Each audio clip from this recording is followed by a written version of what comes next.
All right, y'all, welcome to the Scott Horton Show. I'm the director of the Libertarian Institute, editorial director of antiwar.com, author of the book Fool's Errand, Time to End the War in Afghanistan, and the brand new Enough Already, Time to End the War on Terrorism. And I've recorded more than 5,500 interviews since 2003, almost all on foreign policy, and all available for you at scotthorton.org. You can sign up for the podcast feed there, and the full interview archive is also available at youtube.com/Scott Horton Show. All right, you guys.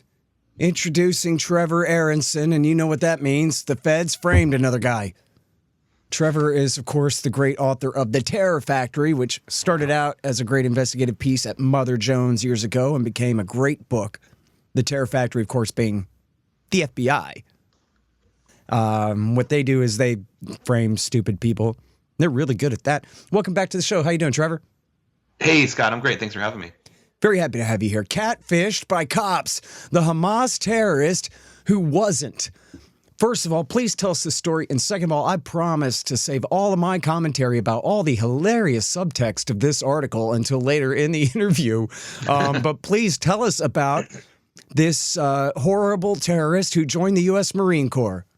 Yeah, so obviously this was a case that when it first was announced in the summer of 2020, was reported on breathlessly by the media because it sounds so sensational. This idea that a U.S. Marine was communicating with terrorists and was trying to support both Hamas and a group in Syria as well. But it turned out that wasn't at all what was happening. The backstory is that this young man, Jason Fong, at the time was about 24 years old, was a Marine Corps reservist.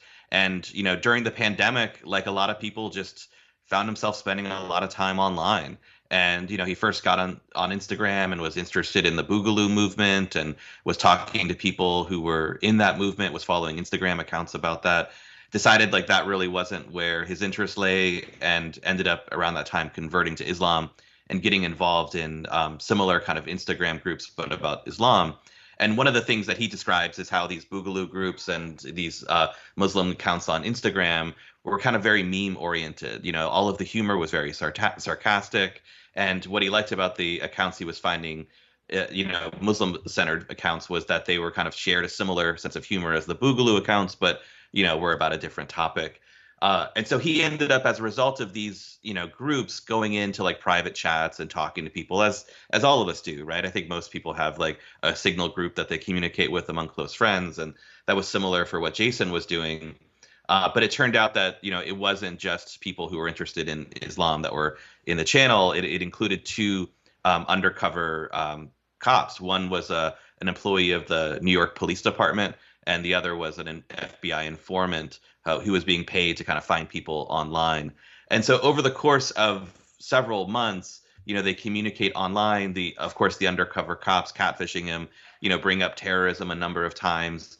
And the things Jason says are all kind of sarcastic. And, what's interesting about this case in particular is that ultimately the government would allege that Jason had benefited a Syrian terrorist group by posting military training documents he'd found online, and had supported Hamas by sending a website that included a donation link to a Hamas affiliate. And but the question involved in the entire case is like how much of what Jason said and how much of what Jason did was ironic, was just joking. And so an example of this is that one, in the chat logs that the FBI uncovered, there was a young man who had posted that he was planning to bomb the local Air Force base. And Jason replies, "You don't have to bomb the place. Just like take the nerds off their computer and they'll die of anxiety." And, it's the kind of comment that read in context, you could tell that no one is really talking about bombing an Air Force base. This was all just kind of joking around.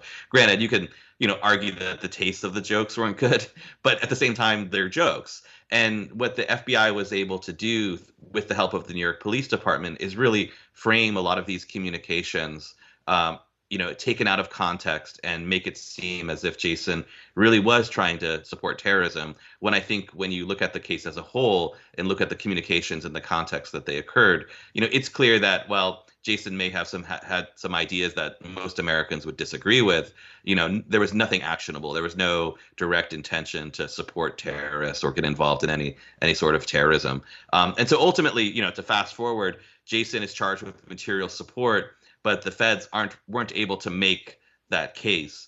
And so they ended up negotiating a plea deal with Jason for making false statements, because when they first interviewed him, they asked him if anyone from his group had expressed interest in terrorism, and he said no. In truth, someone had expressed interest in terrorism. It was the FBI and NYPD undercovers. So Jason ends up, having to take a false statements charge for being unwilling to rat out, the government's own informants who were play acting as terrorists. And so in the end, he doesn't go to prison as a terrorist. He's going to spend the next 2 years for making false statements. But I mean, what's interesting about this case is I think it's, as you noted, I've written about FBI stings for a long, long time. And, a decade ago, these occurred mostly in the real world. They'd meet someone at a mosque and pull them through and then, give them everything that they need. And now kind of as the world has moved more online, so have these sting operations. And it really raises a question, and a new question about, the kind of blurry boundary between First Amendment protected speech online and kind of evidence of a crime. Yeah. Well, and on that larger issue, let's get back to his case in a second, but it makes sense in the average guy's head that, like, maybe they want FBI agents infiltrating groups of kooks who say crazy things about who they want to blow up. Of course, every time somebody shoots something up and the FBI, it's even the Bart Simpson meme, say the line, "He was on our radar." And then we go, aha, see, it's your fault that this happened while you weren't paying attention, you feds. And then they say, well, geez, then you get mad at us every time we entrap some kook. So, and I guess it does make sense, right? Like, let's say I'm a right-winger on a jury, and I'm going, okay, they entrapped you, but you went along with it. So is there a line in there somewhere where a guy is really wants to be guilty as hell and they're just helping him be guilty versus just framing some poor chump? Yeah, I mean, that's the important, this is an important point in the sense that, like, if you look at the FBI's requirements and you look at what they do in a generous light, what you can say is that they're in something of an impossible position, right? Like, they can't stop every would-be mass shooter, every would-be terrorist before they strike. I think that's impossible. At the same time, when they try to act proactively and find people before they act, they often step over the line and maybe, and I would argue, and entrap people. And so, the FBI's response will be like, damned if we do, damned if we don't, right? And so that is a difficult position. But I think the important thing to point out, there's a couple of things that are important to point out. One is that, as you noted, the FBI is very, very good at not stopping would-be violent actors. If you look at mass shootings as an example, you can look at, like, the case of the Parkland shooting in Florida a few years ago. The FBI was notified by, people who were close to the shooter that he was going to commit violence. They had left tips, and the FBI didn't act on that.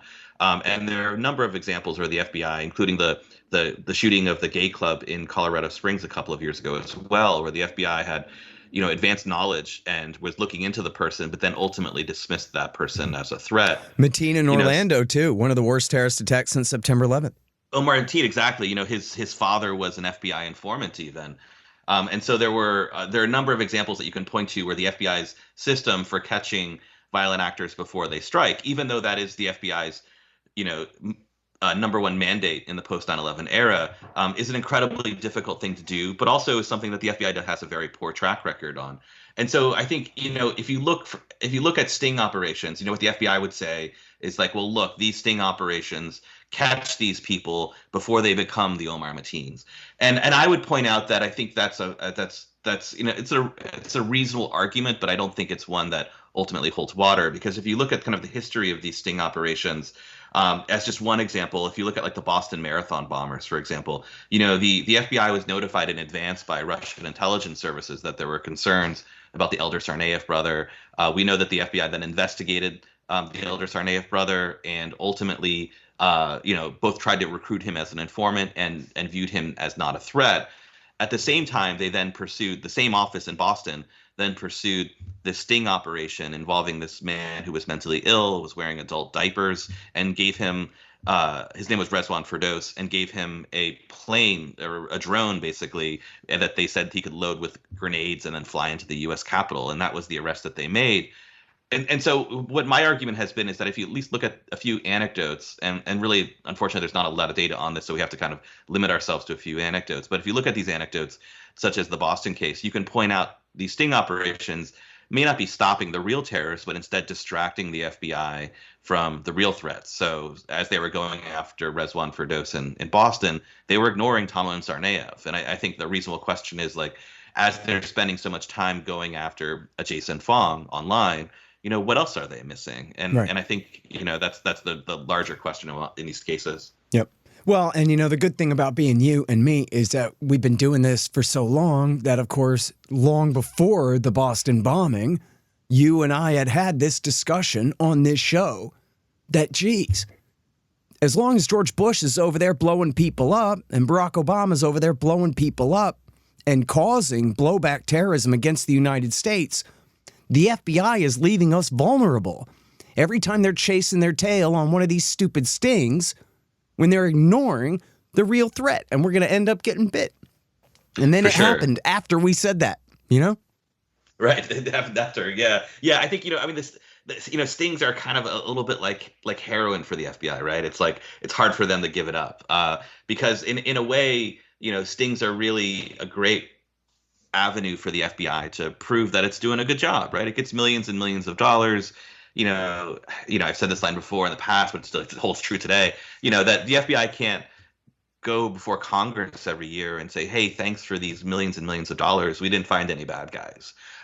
Sting operations allow them to, build a portfolio of cases that they can present as evidence that, this is all money well spent. And the interesting thing that I discussed in the article about Jason Fong is that, this is no longer just the FBI. I mean, in the post 9/11 era, as you know well, we've seen federal grant money, rain down on regional and local law enforcement agencies as part of contracts to help the FBI and the federal law enforcement agencies do work, whether that's terrorism or drug interdiction. And, in the post 9/11 era, we see various local law enforcement agencies, that I would argue should be involved in local policing work, instead kind of moving toward this more intelligence-driven sting. And, that's what we saw in Jason Fong's case, because not only was it the FBI that was a primary actor in the sting, you could argue that the NYPD's undercover employee was an even larger actor than the FBI actor in the sting, and that's because the FBI and that's because the Department of Homeland Security gives the NYPD hundreds of millions of dollars in grant funding to help with JTTF, Joint Terrorism Task Force, missions and cases like this. And so, not only are we kind of now seeing the FBI continue using these very problematic stings, we're now seeing cases where local law enforcement agencies are assisting, as a result of these hundreds of millions of dollars in grant funding, kind of under the terrorism rubric. Mm-hmm.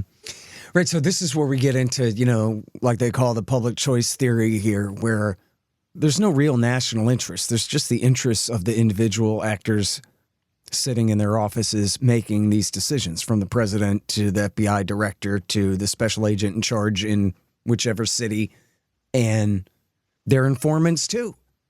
It's in this informant's interest to tell the NYPD bosses and the FBI bosses that, wow, this guy's really dangerous. You better pay me tens of thousands more dollars to finish entrapping him real good here. And then, of course, they go along with that. And this guy's got a direct financial interest in getting this subject entrapped. I don't know. Do you know of any contrary incentive for the special agent in charge, for his agents, for his informants to say, actually, this is barking up the wrong tree. This is just some kook making complaints in a chat group that doesn't mean anything. Let's move on to the next one. Or as soon as they've caught a scent, build a case. Right? Who's stopping them? And we all know, you mentioned about, the congressional hearings. The House loves to hear about all this progress and all that. Well, NBC buys it every time too, right? Look, everybody, a perp walk. Yeah, that's absolutely, that's a good point as well, that, the FBI, throughout its history has done a very good job of kind of controlling the narrative, and, larger media organizations that with national audiences tend to kind of be very good at covering the first day story, the day the FBI announces an arrest, and are less good at covering the second and third day stories where it turns out the FBI's story isn't quite what they made it out to be. And that ends up leaving, a distorted perspective, or a distorted view of America, right? If you look at, what I've mentioned before, if you look at, the history of sting operations running up to 2016, when Trump first ran for office, one of the things that Trump said early on is talked about the so-called Muslim ban, and we need to figure out what the hell is going on. And, what he was tapping into was a narrative that he didn't create. What he was tapping into was a narrative that the Justice Department had created over 15 years. Right. To kind of exaggerate the threat of Islamic terrorism in the United States through the use of these sting operations. Yeah. And I think what you described earlier about the incentives is really an important one, which is that I think it's important to kind of look at what's happening as if this is a market-based economy that the government is operating in, right? So I think you have the FBI realizing that, well, look, there's all this counterterrorism money potentially being, printed by Congress. What can we do to make sure we get that money? And so then they, talk about the threat of terrorism and what they need to do. That puts pressure then on field offices to build cases, because they're like, look, the bosses say we're getting millions for counterterrorism. We got to find some cases. And so they then go and recruit informants, many of whom, have very sketchy backgrounds, are often, accused criminals or convicted criminals and con men. And they then say, like, look, man, you can make a lot of money if you help us build these cases, find the terrorists. And so the informant then has an incentive to find someone, because he knows he can get paid tens of thousands of dollars to build a case. And so everyone down the line, from the very top of the FBI to the lowest level, which is the informant, ultimately has a financial incentive or a career advancing incentive to build these cases. And there isn't a lot of safety built into the system where there's a pressure release valve where you have some guy who's like, guys, I don't know, this doesn't seem like much of a case, right? There's no incentive to be that adult in the room. And so as a result, you have a lot of these really problematic cases. Yeah. And it's really worth reiterating that then you have real terrorist attacks. I mean, for many years there were only fake entrapment cases. But again, we were warning that, hey, as long as the wars are still going on, and it's the wars and occupation and foreign intervention that causes terrorism against this country, not radical Islam, as long as the intervention continues, we're playing with fire here. One, just causing blowback terrorism, but then two, of course, the FBI, as we were talking about in the case of Boston, chasing their tail and trapping some guy while a real plot is going on under their nose. And there have been a handful here. There was that guy Zazi, there were a couple of different plots against the New York subways, but this was a real one, right? I think one or two of them were entrapments, but one of them was real, was Zazi, the guy from Zazi Denver. Was real, yeah. And then there was, of course, San Bernardino and Orlando, and there was the guy that set off the bombs along the Marathon route in New York and New Jersey that one time, and a couple others like that. I have a section on it in the book. The guy that did the stabbing at the airport in LA, I think, right? Or in Canada, I think it was. Okay. But he was saying, and he tried to take the cop's gun. He almost took the cop's gun, but the janitor kicked his ass and stopped him. And he was saying, shouting slogans about blowback over American foreign policy in Syria, et cetera, at the time, same as Omar Mateen and all that. So there is a real danger. And look at what's happening right now. There's a real danger of blowback, or as I call it, backdraft terrorism. If blowback is long-term consequences of secret foreign policies, then backdraft is when the obvious consequences of overt foreign policies blow up right in your face, which is, what we're very likely to suffer right now. And we got these cops chasing the wrong incentives, right? Instead of really protecting the American people, they're protecting their own agency and its reputation and its revenue stream and this kind of thing. And this is exactly the sort of, bad bureaucratic economics that gets people killed, just like we saw in the lead up to September 11th. And I'm just not a truther on this. I know it makes people mad, but even the official story is that the CIA and the FBI agents hated each other so much they wouldn't work together. And of course, James Bamford adds in his book, The Shadow Factory, that you can throw in the NSA too, that all these guys were interested in protecting their own turf. The American people were not even an afterthought. They're bureaucrats, these people. It's really dangerous. Yeah, I agree. I mean, I think, often when we talk about terrorism and the causes of terrorism, we have the kind of George W. Bush era simplicity to the rhetoric, and you often hear people like, "I don't understand why they hate our freedom," right? And as if that's the reason people are attacking the United States or attempting to get involved in terrorism attacks. I mean, if you look at just like one anecdote, there was a man, I guess about 10 years ago now, but he tried to bomb the bus station in New York. And the reason he did it is that his family had been killed at a wedding in a drone strike in Pakistan, and that was his incentive. He wanted revenge for having seen his parents, or You're excuse talking me, about his family die in a drone strike. you're talking about And the Times Square attack of 2010. this was what's the big bus station in New York?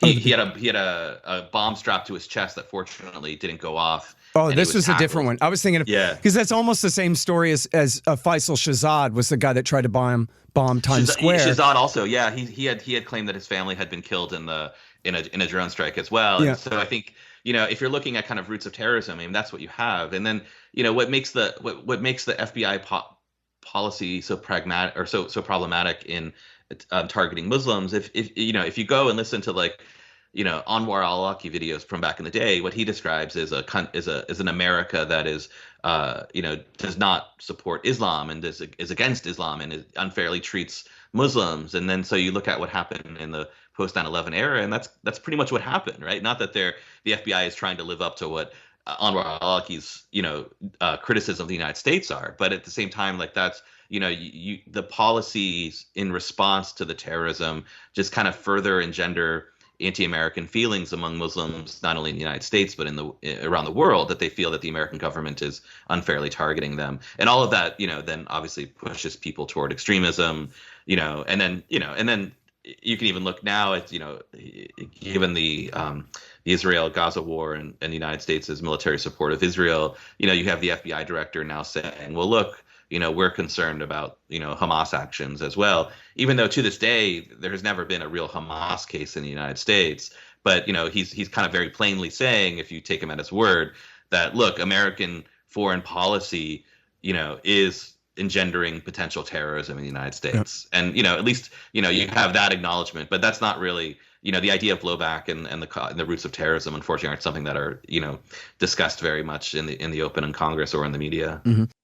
Hey guys, I've had a lot of great webmasters over the years, but the team at expanddesigns.com have by far been the most competent and reliable. Harley Abbott and his team have made great sites for the show and the Institute, and they keep them running well, suggesting and making improvements all along. Make a deal with expanddesigns.com for your new business or news site. They will take care of you.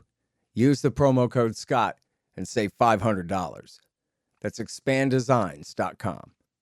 Man, I wish I was in school so I could drop out and sign up for Tom Woods' Liberty Classroom instead. Tom has done such a great job on putting together a classical curriculum for everyone from junior high schoolers on up through the postgraduate level. And it's all very reasonably priced. Just make sure you click through from the link in the right margin at scotthorton.org. Tom Woods' Liberty Classroom. Real history, real economics, real education. Hey, y'all, I got a new coffee sponsor. Mundo's Artisan Coffee at mundosartisancoffee.com. When I wake up in the morning, I feel like my brain is all dried out. I need to pour a hot mug of rich, tasty coffee all over it to get it back working again, like 10W30 for the noggin. Though not necessary, it helps if the coffee tastes good. Well, Mundo's Artisan Coffee does taste good. They get the best beans from all around the world, and they don't burn them. Support the show and support your brain at mundosartisancoffee.com. Just click the link in the right margin at scotthorton.org. Yeah, you only get it kind of, other than when Ron Paul's telling the truth up there, back in 07 and through 12. Well, before that, but he got the attention in 07 with the Giuliani moment. But otherwise, you only get little glimpses of it where they talk about things, as you're saying, where Ray is essentially spinning for Israel, but then he's bringing up the potential of blowback terrorism. And then we also have, as people can read in your book and in all of your coverage of all of these takes, the informants, the FBI informants. always invoke American foreign policy. Aren't you upset about what America is doing in Iraq, Afghanistan, Libya, Syria, etc., Palestine, in order to fool these people into saying, yes, I'll commit a violent act? They never say, doesn't Islam make you hate freedom? Come on, that would never work. And they don't even try that. It's always American foreign policy that the informants use as their shtick to entrap the schmuck. Right. Yeah. I mean, if you went to, just an average mosque in the United States today, Muslim worshipers would talk about their dissatisfaction of American foreign policy. I mean, today more than ever, given the war in Gaza, and so you're going to find tons of people who will describe being angry about American foreign policy, which is their right to be. At the same time, though, of those people, you can find a very, very small subset of people who maybe they're mentally ill, or they're just, they're kind of badly educated, or they are incentivized by money, who will then respond to that FBI informant saying, like, we should do something about the war in Gaza, and say, yeah, we should, right? We should, I've got a bomb I can give you. And then they engage them in conversation. But, how many of these people really would have acted? They are definitely kind of exploiting anger that is justified in many cases, right? But of American foreign policy within those communities. Right. And then, look, I got to point this out too. It's so important. And you don't harp on this just because you're so polite in your article. But come on, this guy's a terrorist because he likes Ibn al-Khattab, Bill Clinton and Tony Blair's guy in Chechnya. He's a terrorist because he likes al-Jolani in Syria, Barack Obama's guy, and Benjamin Netanyahu's guy from Hayat Tahrir al-Sham. Slightly ironic there, huh? Yeah, for sure. The FBI is very good at not kind of showing those shades of gray among these various organizations. And, certainly, a number of Syrian groups that are portrayed as terrorist groups or are now on terrorist lists were at one point like openly supported by Western powers or proxies like Saudi Arabia. And, so it is interesting in that sense that they kind of portray these people as evidence that Jason Fong was somehow interested in, violent terrorism, even though he was kind of praising people that at various times had been, allies of the United States. And at the same time too, I think like, a lot of what Jason said is anti-Israeli. He describes kind of, and this is before the war in Gaza. This would have been in 2020. But he describes in his text messages with the group about, describing Gaza as an open air prison and being angry with Israel for its policies there. And, whether he was interested in kind of taking that anger and turning it to violence, I think is highly debatable and unlikely. But the government used that kind of angry rhetoric, as kind of evidence that maybe he could, like maybe, this wasn't just irony. This was really violence. And what Jason pointed out to me in the interviews, and it's true, is like, if you go on all sorts of forums today, you'll find people like, saying horrible, horrible things about Hamas and the things they would like to do to people of Gaza. You'd also find people saying similar things about the Israelis, right? And, the internet can be a cesspool, like no one disputes that. But just because you're saying these things, however awful those things might be, that it doesn't necessarily mean you are going to commit some sort of violence. And I think that's where the FBI in running these sting operations online runs into a real problem, which is that, like, how do you know what kind of rhetoric is violent and how do you know what kind of rhetoric is joking and, meant to be ironic? Because, I'm a middle-aged man now, but like young people like Jason Fong in their 20s and even younger, the communication style of the extremely online is very ironic, right? And so how do you know what they're saying isn't just kind of the language of the internet versus kind of the language of suggestions of violence in some way? Yeah.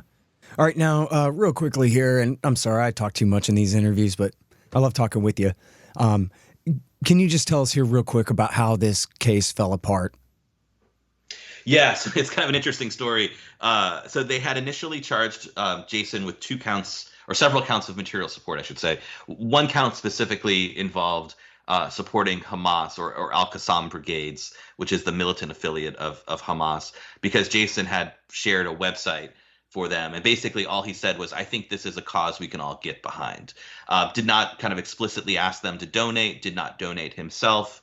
And then in addition, he had shared military training documents with the group that can easily be found online. And these are largely historical military training documents about building explosives. Shared it with the group. The intention of that was always kind of ambiguous. Did he mean to be used to support terrorism? He also, included a video where he shows how to handle an AR-15 style rifle, and the FBI presented that as sinister, even though you can find similar videos on YouTube that are just like, instructions how to handle a rifle safely. And so the Jason fought his charges and, for his material support charges, and took it to trial. And this farcical thing happened where the FBI's informant was testifying, and the Justice Department had asked the judge to allow the informant to testify in disguise, and also to close the courtroom to the public. And this was something that the jury was not supposed to know about for fear that it would prejudice them against Jason Fong, the defendant.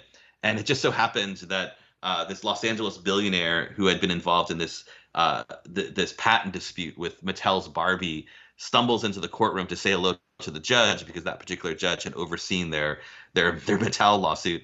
And the judge is startled, doesn't understand how the bailiffs allowed this person into the courtroom, and then kind of, yells out that this is a national security trial and he's not supposed to be here. And of course, the jury wasn't supposed to know that. And so that causes a mistrial.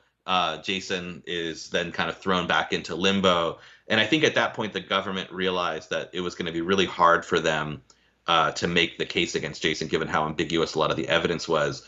And so they offered him a deal that, wasn't really a deal. I mean, what they said was, look, we'll drop the charges of terrorism against you if you plead guilty to one count of making a false statement to a federal agent, which was not part of the initial indictment. And basically they had Jason on that one, and Jason admits it, because when he was initially interviewed by the FBI when they raided his home, he was asked, as I mentioned earlier, did anyone in your chat groups express an interest in terrorism? And he said no. And that was a lie, because the FBI agent and the undercover New York Police Department employee had both done so. And so he knew they had him on that, and he ended up pleading guilty on that one, which, again, is like another case example or anecdote of like why you should never speak to law enforcement without a lawyer present, right? Because potentially this case would have, gone away after the mistrial, but they did have Jason on that, making false statements, because he had unfortunately agreed to speak to the FBI, as they were raiding his house. Yeah. Well, it's just another for the pile.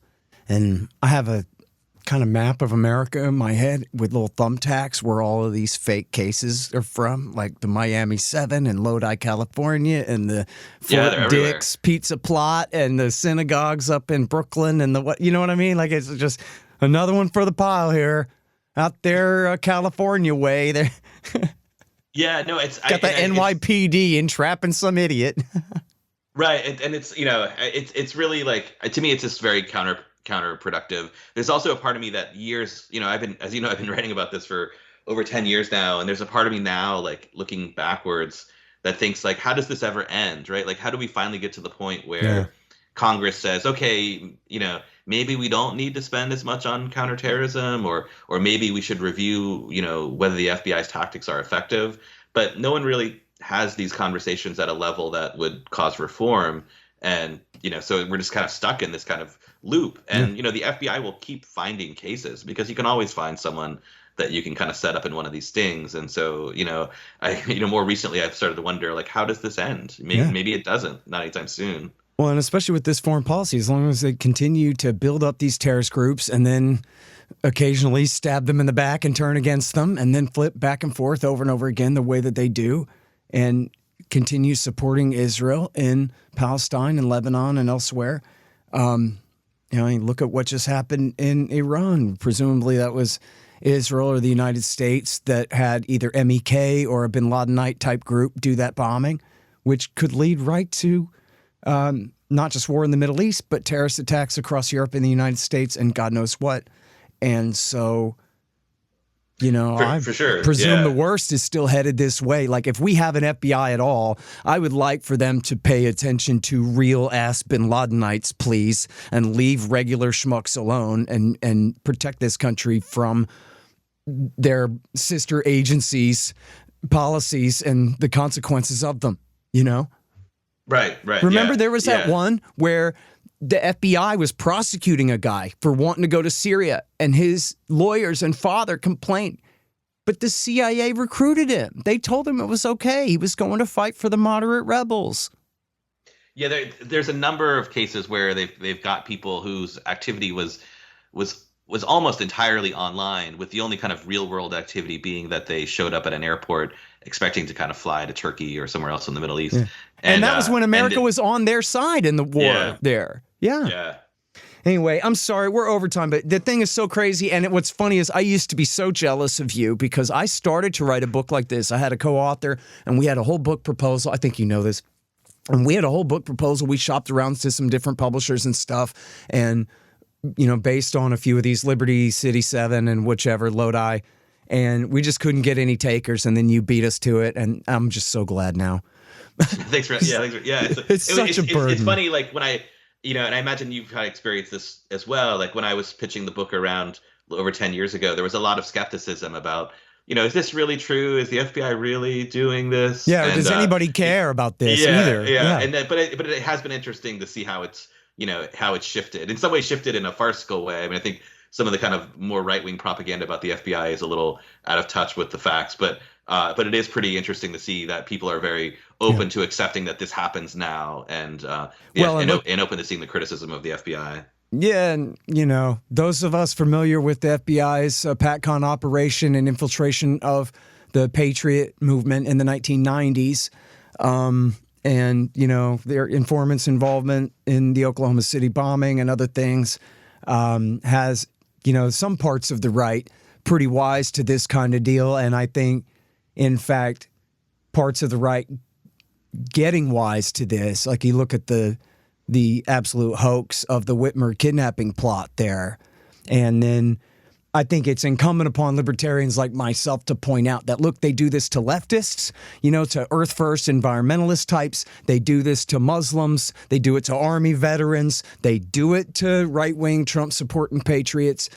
They do it for themselves at the expense of, essentially anyone with politics outside of the party system, right? You want to be some kind of radical, you're going to get investigated and maybe COINTELPRO'd and maybe entrapped and set up and divided, because that's how they do it, For sure. Yeah, no, that's their focus, is sting operations on like both ends of the political spectrum, both extremes, and as the FBI would see it. And, I think that the problem too is that this is all, hangover effect of the war on terror, that, by being so willing to kind of expand these definitions of terrorism and build out these laws, you end up eventually kind of targeting people who might be extreme, depending on how you define it in the United States. And then, you find ways in the law and in the language of the law to kind of define them as terrorism to justify, more aggressive investigative techniques or prosecutions that you might not otherwise pursue. And certainly the Whitmer case is an example of that. And there are others where,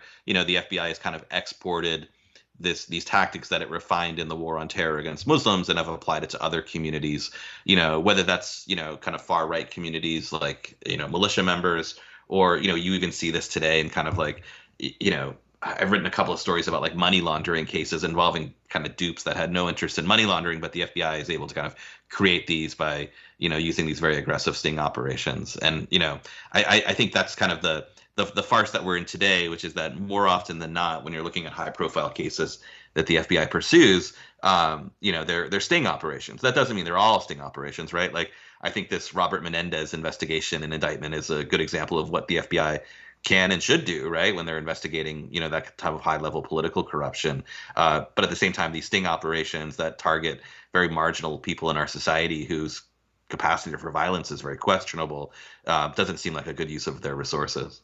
Yeah. Well, and it gets to the point where you can tell every time one of these comes out, you go, oh, yeah, let's see, is the word informant in the first news story?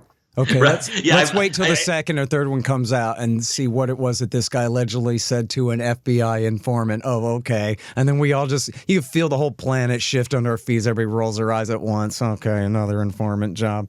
Yeah, I apologize if I recycle a joke that I've used in one of your shows before, but I've often joked that it's like a Mad Libs, right? When you look at the affidavit, like it pretty much is a template, and you just changed a few words here and there, but it's like informant found some, dupe, talked to him about terrorism, offered him a bomb. It's like it's a pretty solid formula for the FBI at this point. Yeah, I was recycling that planet shift I rolled thing, so we're even. All right, thank you, Trevor. You're a great journalist, man. I sure appreciate your time as always. Yeah, thanks for the platform. Talk to you soon. All right, you guys, that is Trevor Aaronson. He's at the Intercept.com, catfished by cops, the Hamas terrorist who wasn't, and of course the book is The Terror Factory. The Scott Horton Show, Anti-War Radio, can be heard on KPFK 90.7 FM in LA, APSradio.com, antiwar.com, scotthorton.org, and libertarianinstitute.org.